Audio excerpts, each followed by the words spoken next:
Welcome back to V4 motivational channel. ನಮಸ್ಕಾರ ಸ್ನೇಹಿತರೆ. ಜೀವನದಲ್ಲಿ ಈ 6 ತರಹದ ಜನರಿಂದ ಯಾವಾಗಲೂ ಹುಷಾರಾಗಿರಿ. ಸ್ವಾರ್ಥದ ಪ್ರೀತಿಯಿಂದ, ಶತ್ರುವಿನ ಮಿತ್ರರಿಂದ, ಪ್ರಯಾಣದಲ್ಲಿ ಅಪರಿಚಿತರಿಂದ, ಯಾವಾಗಲೂ ಪ್ರಶಂಸೆ ಮಾಡುವವರಿಂದ, ಅಗತ್ಯಕ್ಕಿಂತ ಹೆಚ್ಚು ತಮ್ಮತನವನ್ನು ತೋರಿಸುವವರಿಂದ ಹಾಗೂ ಮಾತು ಮಾತಿಗೂ ಬದಲಾಗುವವರಿಂದ. ಪ್ರತಿ ಬಾರಿಯೂ ಕಣ್ಣಂಚಲ್ಲಿ ಕಣ್ಣೀರು ತರಬೇಡಿ ಮತ್ತು ಹೃದಯದ ಪ್ರತಿಯೊಂದು ಮಾತನ್ನು ಎಲ್ಲರಿಗೂ ಹೇಳಬೇಡಿ. ಜನ ಕೈಯಲ್ಲಿ ಉಪ್ಪು ಹಿಡಿದು ಓಡಾಡುತ್ತಿರುತ್ತಾರೆ. ಅದಕ್ಕಾಗಿ ನಿಮಗಾದ ಗಾಯವನ್ನು ಎಲ್ಲರಿಗೂ ತೋರಿಸಬೇಡಿ. ನಿಜ ಹೇಳಬೇಕು ಎಂದರೆ ಜನರು ತಮ್ಮ ಸ್ಥಾನದಲ್ಲಿ ಸರಿಯಾಗಿಯೇ ಇರುತ್ತಾರೆ. ನಾವೇ ಅವರನ್ನು ಸ್ವಲ್ಪ ಹೆಚ್ಚಾಗಿ ಒಳ್ಳೆಯವರು ಮತ್ತು ನಮ್ಮವರು ಎಂದುಕೊಳ್ಳುತ್ತೇವೆ ಅಷ್ಟೇ. ನೀವು ಯಾರ ಹಿಂದೆ ಬಿದ್ದಿದ್ದೀರೋ ಅವರಿಂದ ಕೆಲವು ಸಮಯ ದೂರ ಇದ್ದು ನೋಡಿ. ನಿಮ್ಮೊಂದಿಗೆ ಮಾತನಾಡುವುದಿರಲಿ, ನಿಮ್ಮ ನೆನಪು ಕೂಡ ಅವರು ಮಾಡಿಕೊಳ್ಳುವುದಿಲ್ಲ. ಜೀವನ ನಗೆ ಪಾಟಲಿಯಾಗಿದ್ದರೂ ಪರವಾಗಿಲ್ಲ, ಆದರೆ ಅಲ್ಲಿ ನಟಿಸಿದವರೆಲ್ಲ ನಮ್ಮವರೇ ಎಂಬುವುದೇ ಬೇಜಾರು. ನೀವು ನಕ್ಕು ಬಿಡಿ, ನಾನು ಚೆನ್ನಾಗಿದ್ದೇನೆ ಎಂದು ಹೇಳಿಬಿಡಿ. ಯಾಕೆಂದರೆ ಇಲ್ಲಿ ಯಾರೂ ಕೂಡ ಯಾರ ಕಾಳಜಿಯನ್ನು ಮಾಡುವುದಿಲ್ಲ ಮತ್ತು ಇದುವೇ ಸತ್ಯ. ಸಂಬಂಧದಲ್ಲಿ ವಿಶ್ವಾಸ ಒಡೆದು ಹೋಯಿತು ಎಂದರೆ ಮಾತನಾಡುತ್ತೇವೆಯೇ ಹೊರತು ಮೊದಲಿನ ಹಾಗೆ ಮಾತು ಇರುವುದಿಲ್ಲ. ಒಂದು ಮಾತಂತೂ ಸತ್ಯ, ಯಾರು ವಿಶಾಲವಾದ ಹೃದಯದವರಾಗಿರುತ್ತಾರೋ ಅವರಿಗೆ ನೋವು ಕೂಡ ವಿಶಾಲವಾಗಿಯೇ ಇರುತ್ತದೆ. ಈಗಿನ ಕಾಲದಲ್ಲಿ ತುಂಬಾ ಕೆಟ್ಟದ್ದು ಏನಾದರೂ ಇದ್ದರೆ ಅದು ಹೃದಯದಿಂದ ತುಂಬಾ ಒಳ್ಳೆಯವರಾಗಿರುವುದು. ಜೀವಕ್ಕಿಂತ ಮಾತಿಗೆ ಇರಲಿ ಬೆಲೆ ಇರುತ್ತದೆಯೋ ನಾವು ಅಲ್ಲಷ್ಟೇ ಗೆಳೆತನ ಮಾಡಬೇಕು. ಕೆಲವು ಜನ ಮೇಣದ ಹಾಗೆ ಕರಗುತ್ತಾ ಸಂಬಂಧ ನಿಭಾಯಿಸುತ್ತಾರೆ. ಇನ್ನು ಕೆಲವರು ಸಂಬಂಧಕ್ಕೆ ಬೆಂಕಿಯನ್ನೇ ಹಚ್ಚಿಬಿಡುತ್ತಾರೆ.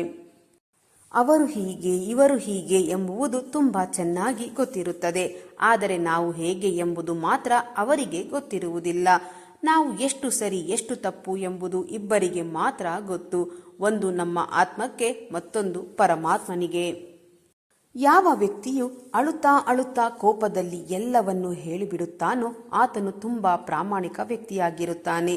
ಯಾಕೆಂದರೆ ಕೋಪ ಮತ್ತು ಅಳು ಮನುಷ್ಯನಿಗೆ ನಿಜ ಮಾತನಾಡಲು ಪ್ರೇರೇಪಿಸುತ್ತದೆ. ಈಗಿನ ಕಾಲದ ಸತ್ಯಾಂಶ ಏನೆಂದರೆ ನೀವು ಹಣ ಮಾಡಿ ಜನ ತಾವಾಗಿಯೇ ನಿಮ್ಮೊಂದಿಗೆ ಸಂಬಂಧಗಳನ್ನು ಬೆಸೆದುಕೊಳ್ಳುತ್ತಾರೆ. ಅಹಂಕಾರದಲ್ಲಿ ಇರಬೇಡಿ. ಆಕಾಶದಿಂದ ನೆಲದ ಮೇಲೆ ಬರಲು ತುಂಬಾ ಸಮಯ ಬೇಕಾಗಿರುವುದಿಲ್ಲ. ಎಲ್ಲಿ ನಿಮಗೆ ಹಕ್ಕನ್ನು ನೀಡಿರುತ್ತಾರೆಯೋ ಅಲ್ಲಷ್ಟೇ ನಿಮ್ಮ ಹಕ್ಕನ್ನು ಚಲಾಯಿಸಿ. ಜೀವನದಲ್ಲಿ ಸ್ವೀಕರಿಸುವ ಗುಣ ಮತ್ತು ಸುಧಾರಿಸಿಕೊಳ್ಳುವ ನಿಯತ್ತಿದ್ದರೆ ಮನುಷ್ಯ ತುಂಬಾ ವಿಷಯಗಳನ್ನು ಕಲಿಯಬಹುದು ಮತ್ತು ಏನು ಬೇಕಾದರೂ ಕಲಿಯಬಹುದು. ತಪ್ಪು ಅವರದ್ದಲ್ಲ, ನಮ್ಮದೇ. ಅವರು ಹೇಗೆ ಎಂದು ಗೊತ್ತಿದ್ದು ಅವರೊಂದಿಗೆ ಹೃದಯವನ್ನು ಬೆಸೆದುಕೊಂಡೆವು. ಮನಸ್ಸಿನಲ್ಲಿ ತುಂಬಾ ಏನಾದರೂ ಹೇಳಿಕೊಳ್ಳುವುದು ಇದ್ದಾಗ ಸಾಮಾನ್ಯವಾಗಿ ಮನುಷ್ಯ ಮೌನವಾಗಿ ಬಿಡುತ್ತಾನೆ. ಸಮಯ ಮತ್ತು ನಮ್ಮವರು ಒಮ್ಮೆಲೆ ಗಾಯ ಮಾಡಿದಾಗ ಮನುಷ್ಯ ಹೊರಗಿನಿಂದ ಅಲ್ಲ ಒಳಗಿನಿಂದ ದೂರಾಗಿ ಬಿಡುತ್ತಾನೆ. ಜೀವನ ಕಲಿಸಿದ ಪಾಠ ಇಷ್ಟೇ. ಕೆಲವರು ಏನು ಅಂತ ಗೊತ್ತಾದಾಗ ನಮ್ಮಲ್ಲಿ ನಾವೇ ಬದಲಾವಣೆ ಮಾಡಿಕೊಂಡು ನಾವು ಖುಷಿಯಾಗಿರಬೇಕೇ ಹೊರತು ಅವರನ್ನು ಬದಲಾಯಿಸಲು ಹೋಗಬಾರದು. ಸುಮ್ಮನೆ ನಮ್ಮ ಸಮಯ ವ್ಯರ್ಥ. ಯಾರ ಜೊತೆ ಎಷ್ಟರ ಮಟ್ಟಿಗೆ ಇರಬೇಕೋ ಅಷ್ಟರ ಮಟ್ಟಿಗೆ ಮಾತ್ರ ಇರಬೇಕು. ಎಲ್ಲರೂ ನಮ್ಮವರು ಎಂದುಕೊಂಡು ಒಳ್ಳೆಯತನಕ್ಕೋಸ್ಕರ ಏನಾದರೂ ಮಾಡಿದರೆ ಕೊನೆಗೆ ನಾವೇ ಕೆಟ್ಟವರಾಗುತ್ತೇವೆ. ಅಹಂಕಾರ, ದುರಹಂಕಾರ, ಅಧಿಕಾರ ಯಾರಿಗೂ ಶಾಶ್ವತವಲ್ಲ. ಅದು ಕೇವಲ ಸಮಯವಿದ್ದಾಗ ಮಾತ್ರ. ತೂತು ಬಿದ್ದ ದೋಣಿಯಲ್ಲಿ ನದಿ ದಾಟುವುದು ಒಂದೇ. ನಂಬಿಕೆ, ಮೋಸ, ಕಪಟ, ವಂಚನೆ, ನಂಬಿಕೆ ಮತ್ತು ದ್ರೋಹ ಮಾಡುವಂತಹ ಸಮಯ ಸಾಧಕರ ಸ್ನೇಹ ಮಾಡುವುದು ಒಂದೇ. ನಮ್ಮಿಂದಲೇ ಈಜು ಕಲಿತ ಕೆಲವರು ನಮ್ಮನ್ನೇ ಮುಳುಗಿಸಲು ಕಾಯುತ್ತಿರುತ್ತಾರೆ. ಈ ಪ್ರಪಂಚದಲ್ಲಿ ಎಲ್ಲರಿಗಿಂತ ಧನವಂತ ಯಾರು ಗೊತ್ತಾ? ಭಗವಂತ ಕೊಟ್ಟಿರುವುದರಲ್ಲಿ ಸಂತೃಪ್ತಿ ಹೊಂದಿರುವವನು. ನೀರು ಇಲ್ಲದ ಬಾವಿ, ದುಡ್ಡು ಇಲ್ಲದ ಮನುಷ್ಯ ಎರಡೂ ಒಂದೇ ರೀತಿ. ಯಾರು ಹತ್ತಿರ ಬರುವುದಿಲ್ಲ. ಕೋಪದಲ್ಲಿ ಮನೆ ಬಾಗಿಲು ಮುಚ್ಚಬಹುದು, ಮನಸ್ಸಿನ ಬಾಗಿಲು ಮುಚ್ಚಲು ಆಗುವುದಿಲ್ಲ. ಕೋಪ ಕ್ಷಣಿಕ, ಪ್ರೀತಿ ಶಾಶ್ವತ. ದುಡ್ಡು ಇದೆ ಎಂದು ದುಡುಕಬೇಡಿ. ದುಡ್ಡು ಮರ್ಯಾದೆಗಿಂತ ದೊಡ್ಡದಲ್ಲ. ಮೋಸಗಾರರು ತಾವು ನಿಷ್ಠರಲ್ಲದಿದ್ದರೂ ಇತರರನ್ನು ನಿಷ್ಠರಾಗಿರಬೇಕೆಂದು ಬಯಸುತ್ತಾರೆ. ಜೀವನದಲ್ಲಿ ಅವಕಾಶ ಪ್ರತಿಯೊಬ್ಬರಿಗೂ ಸಿಗುತ್ತದೆ. ಕಾಯಬೇಕು ಅಷ್ಟೇ. ಒಂದು ತಪ್ಪನ್ನು ಸರಿ ಎಂದು ಸಾಬೀತುಪಡಿಸಲು ಮತ್ತೊಂದು ತಪ್ಪುಗಳನ್ನು ಮಾಡುತ್ತೇವೆ. ಮೊದಲ ತಪ್ಪನ್ನೇ ಒಪ್ಪಿಕೊಂಡಿದ್ದರೆ ಈ ಸಮಸ್ಯೆ ಇರುತ್ತಿರಲಿಲ್ಲ. ಸಣ್ಣತನ ನಮ್ಮ ಇಡೀ ವ್ಯಕ್ತಿತ್ವವನ್ನೇ ನುಂಗಿಬಿಡುತ್ತದೆ. ದೊಡ್ಡ ಕೆಲಸದ ಜವಾಬ್ದಾರಿ ಹೊತ್ತಿರುವಾಗ ಸಣ್ಣತನ ತೋರಬಾರದು. ದುರ್ಬಲರಾಗಿರುವವರು ಪ್ರತೀಕಾರ ತೆಗೆದುಕೊಳ್ಳುತ್ತಾರೆ, ಶಕ್ತರು ಕ್ಷಮಿಸಿಬಿಡುತ್ತಾರೆ. ಆದರೆ ಬುದ್ಧಿವಂತರು ವಿರೋಧಿಗಳನ್ನು ಉದಾಸೀನ ಮಾಡಿಬಿಡುತ್ತಾರೆ. ಬದುಕಿನಲ್ಲಿ ಕೆಲವೊಮ್ಮೆ ಎಲ್ಲರೂ ಅವರವರ ದೃಷ್ಟಿಕೋನದಿಂದ ಸರಿಯಾಗಿಯೇ ಇರುತ್ತಾರೆ. ತಪ್ಪು ಪರಿಸ್ಥಿತಿಯದ್ದೋ ವ್ಯಕ್ತಿಯದ್ದೋ ಎಂಬುದು ತಿಳಿಯುವುದೇ ಇಲ್ಲ.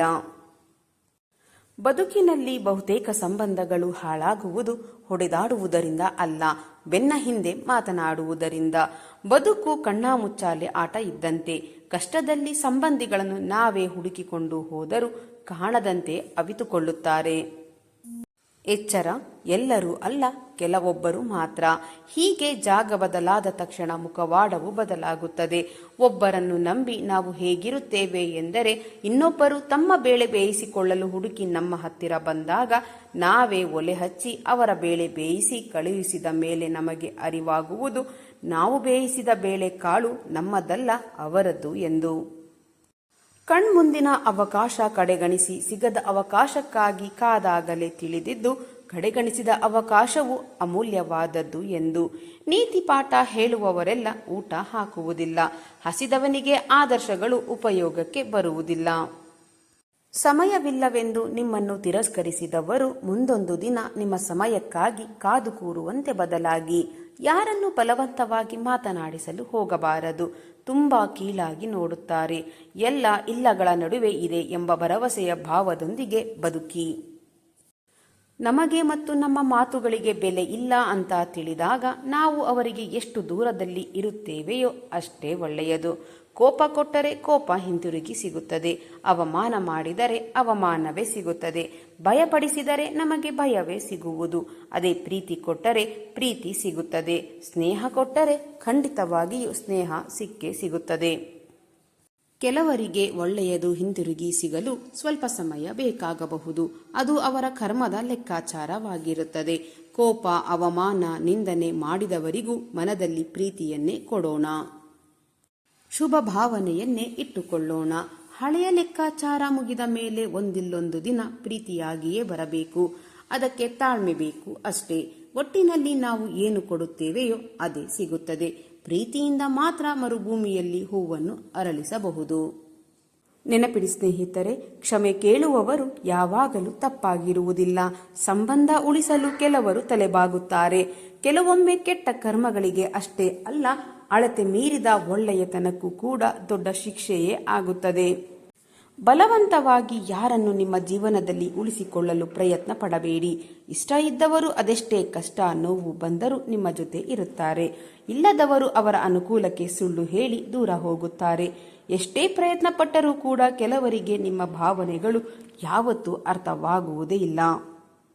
ಕೈಲಾಗದ ಶತ್ರುವಿನ ಕೊನೆಯ ಆಯುಧವೇ ಅಪಪ್ರಚಾರ.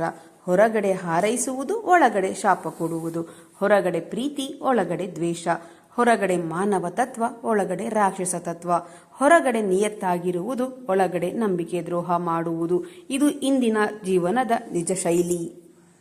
ಯಾವ ವ್ಯಕ್ತಿ ಸ್ಪಷ್ಟವಾಗಿ, ಸ್ವಚ್ಛವಾಗಿ, ನೇರವಾಗಿ ಮಾತನಾಡುತ್ತಾನೋ ಆತನ ಮಾತುಗಳು ತೀವ್ರವಾಗಿ, ಹರಿತವಾಗಿ, ಕೆಲವೊಮ್ಮೆ ಕಠೋರವಾಗಿಯೂ ಇರಬಹುದು. ಆದರೆ ಆತನ ಮನಸ್ಸಿನಲ್ಲಿ ಯಾವುದೇ ಮೋಸವಿರುವುದಿಲ್ಲ. ಒಳ್ಳೆಯ ಮನುಷ್ಯ ಎಂದಿಗೂ ಸ್ವಾರ್ಥಿಯಾಗಿರುವುದಿಲ್ಲ. ಆದರೆ ಅವನಿಗೆ ಯಾವಾಗ ಬೇರೊಬ್ಬರ ಯೋಗ್ಯತೆ ತಿಳಿಯುತ್ತದೆಯೋ ಆಗ ಅವನು ಮೌನವಾಗಿ ಹಿಂದೆ ಸರಿಯುತ್ತಾನೆ ಅಷ್ಟೇ. ಬದುಕಿನಲ್ಲಿ ನಿರೀಕ್ಷೆಗಳು ಬದಲಾದಾಗ ಮನುಷ್ಯ ತಾನಾಗೆ ಬದಲಾಗುತ್ತಾನೆ. ಅದು ಅವನ ಗಟ್ಟಿತನವೂ ಅಲ್ಲ, ಅತಿಯಾದ ಅಹಂಕಾರವೂ ಅಲ್ಲ, ನೊಂದ ಮನಸ್ಸಿನ ನಿರ್ಧಾರವಷ್ಟೇ. ಬಯಸಿದ್ದೆಲ್ಲ ಸಿಗುವಂತಿದ್ದರೆ ಬಯಕೆಗೆ ಅರ್ಥವಿರುತ್ತಿರಲಿಲ್ಲ. ಅನಿಸಿದ್ದೆಲ್ಲವನ್ನು ಹೇಳುವಂತಿದ್ದರೆ ಮೌನಕ್ಕೆ ಅರ್ಥವೇ ಇರುತ್ತಿರಲಿಲ್ಲ. ಹಾಗೆಯೇ ತಪ್ಪುಗಳೇ ಆಗದಿದ್ದರೆ ಹೊಸ ಪ್ರಯತ್ನ ಪಡುತ್ತಿರಲಿಲ್ಲ. ಕಣ್ಣೀರೇ ಬರದಿದ್ದರೆ ನಗುವಿನ ಆನಂದ ತಿಳಿಯುತ್ತಿರಲಿಲ್ಲ.